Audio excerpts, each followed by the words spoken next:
Zach Duke here with us on the show. Zach, it's been a couple years since the Pirates have been in contention, and sometimes you're playing in front of some lighthouses there in Pittsburgh. What does this team have to do? What can this team do to maybe bring some fans back to Pittsburgh this summer? Well, that question's really easy to answer. We just need to win. We need to be in contention in July and August. And, the fans in Pittsburgh are so passionate about the sports. And they want to see us do well, and they're waiting to jump on the bandwagon. We just have to give them a reason to. And you look at our games that we've played, over the last couple of years when we've had 20,000 plus in the stadium. Our record, I think we're 15 or 20 games over 500 when we have those crowds. So we definitely appreciate the crowds being there, but we do realize that our overall product is going to have to be better on the field. Zach, last year you pitched over 200 innings, and to do that, obviously, you need to work fast and throw strikes and pound the strike zone. How important is it for you to pitch deep into ball games? It is very important. I know that if I'm out there in the 7th, 8th inning, I know that usually the game is if it's out of hand, it's in our favor. But it's usually going to be a close game. It's a game where I take a lot of pride in being out there, having those big matchups with the hitters, the big at-bats, ones that can change a game one way or another.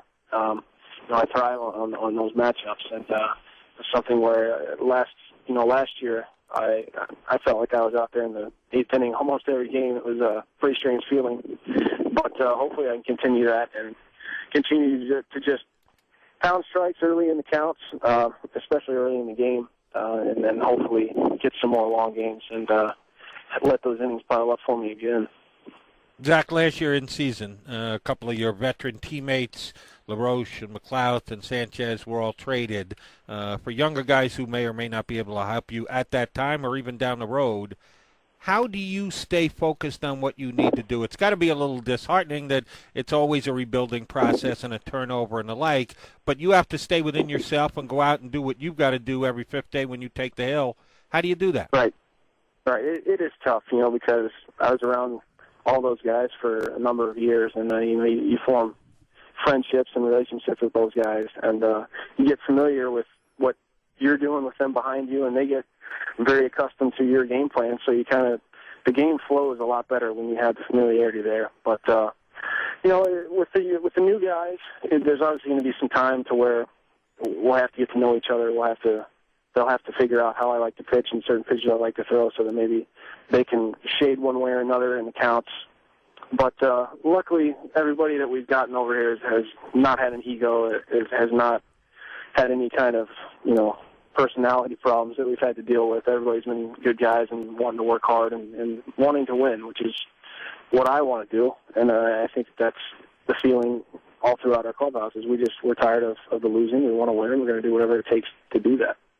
Zach, as a pitcher, obviously you love center fielders that can run the ball down in the gaps, and certainly you've got one in Andrew McCutchen. How quick is he developing?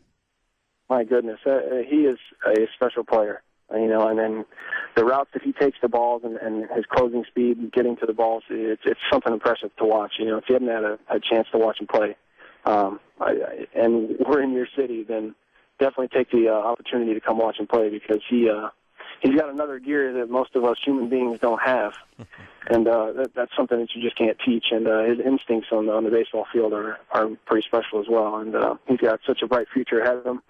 And he's got a level head on his shoulders, so the sky's the limit for him at this point.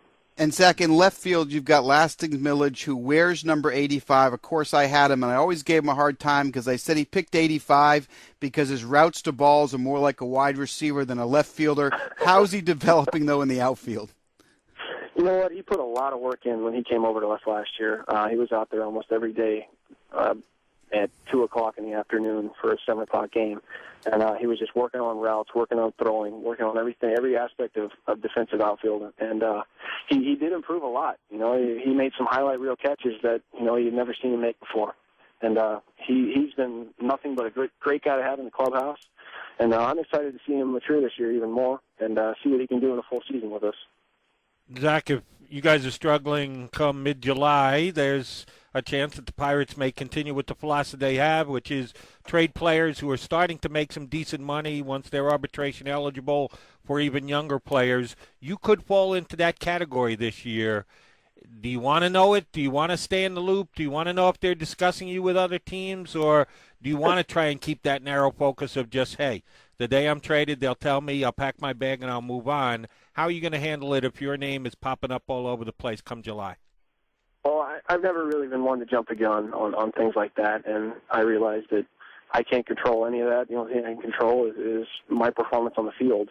And, if they decide that my time in Pittsburgh is done, then so be it. But as long as I'm here, I'm going to give it everything I've got, and let the cards fall where they will. I'm enjoying my time here, and I will continue to. Zach, Pedro Alvarez, one of the best young hitting prospects in baseball. Any chance you think you'll see him in the big leagues this year? I think that his maturation in the first half will have a lot to do with that, obviously, and I know that they want to see what he can do at the big league level. And he's a pretty special hitter. He's got a lot of pop, and he has a good approach to the plate. He's very quiet, and I imagine that he'll probably be up here at some point this year. I don't know if it'll be mid-season, September or whatnot, but I'm excited to see him play every day and just see what he can do and see how he can help us. Zach, our producer, told us before you hopped on that you were out walking the dogs. What kind of pooches you got? I just got one. She's a pug beetle mix. They call it a puggle. She's really just a pain in the butt. Yeah. she thinks she rules the roost, so yeah. The good thing is she can't read the standings, so you don't have to sweat that. But in February, everybody's tied for first place. Zach, good stuff. Right. We appreciate you coming on board with us. Have a great season. We appreciate it. All right. Thank you guys very much. That's Zach Duke, probably the opening day lefty. Last year's Pittsburgh Pirate All-Star here with us on the show. 866 MLB on XM. NL Central Day here on the show. You want to talk Pirates? That's cool. We'll throw the Brewers in there.